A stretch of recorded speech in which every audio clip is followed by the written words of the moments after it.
Hi friends, இப்போ நம்ம சிறகடிக்க ஆசை பார்க்க போகிறோம். சிறகடிக்க ஆசையில் என்னடா இது ட்விஸ்ட் மேலே ட்விஸ்ட்டாக இருக்கேன்ற மாதிரி தான் இருக்குது. என்னன்னு பாருங்கள். நம்ம விஜயா இருக்காங்களே, கோவத்தில் காட்டெருமை மாதிரி உட்காந்துருக்காங்க. நீ நம்ம இப்படி உட்காந்துருக்க, என்னை வீட்டை விட்டு வெளியே போக சொல்கிறியா? அப்போவா நான் எங்கள் அப்பாவையும் கூப்பிட்டு கிளம்புறேங்கிறாங்க. இப்போ உடனே ஆஃப் ஆகிட்டாங்க. நீ என்னடா நீ இப்போ சொன்னால் இவரை கூப்பிட்ற அப்படின்னு சொல்லி கடுப்பாகி கத்துறாங்க. நீ என்ன கடுப்பாகி கத்துறாலும் நான் என் பையன் வீட்டுக்கு போவேன்னு சொல்லி நெத்தி அடி அடிச்சாரு. வேற லெவல் அண்ணாமலை நீங்கள். அதுக்கப்புறம் அடிச்சதுக்கப்புறம் ஒரு வழியாக சமாதானம் ஆகு விஜயா, வா விஜயா சாப்பிட்லான்னு அண்ணாமலை கூப்பிட்டு வர டைனிங் டேபிளில் கூப்பிட்டு வந்து உட்கார வைக்கிறாங்க. உட்கார வச்சோன்னு நம்ம ரோகிணி அப்பா எங்கன்னு சொல்லி கொஸ்டின் கேட்குறாங்க. ஏமாத்திரியான்னு கடுப்பாகி கத்துறாங்க. இப்படிலாம் கத்துறாங்களேன்னு சொல்லிட்டு அது என்ன பயத்தில் வாந்தி எடுத்ததா என்னன்னு தெரில.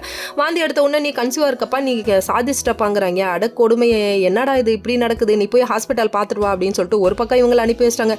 அது மட்டும் இல்லைங்க, அவங்க வந்து குத்தி காமிக்கிறாங்களாம். யாரை?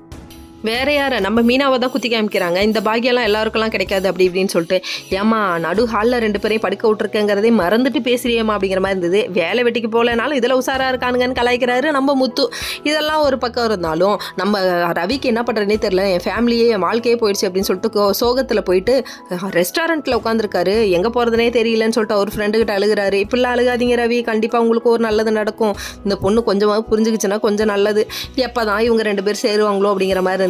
சரின்னு இதெல்லாம் ஒரு பக்கம் இருந்தாலும் மீனா வந்து கொஞ்சம் சோகத்திலே உள்ளே போயிட்டாங்க. உள்ளே போனது மட்டும் இல்லைங்க, இவங்க எதையோ யோசிச்சுட்டு இருக்கிறத பார்த்து அண்ணாமலை கண்டிப்பாக இவங்களுக்கு வாழ்க்கையில் நல்லது நடக்கணும்னா நம்ம அந்த ரூமை விட்டு வெளியே வரணும்னு நினைக்கிறாங்க. இப்போயாவது ஒரு நல்ல முடிவு எடுங்க. காலம் போன காலத்தில் இந்த விஜயா குண்டெல்லாம் கீழே படுத்தா எந்திரிக்க முடியாதா அப்படிங்கிற மாதிரி தான் இது.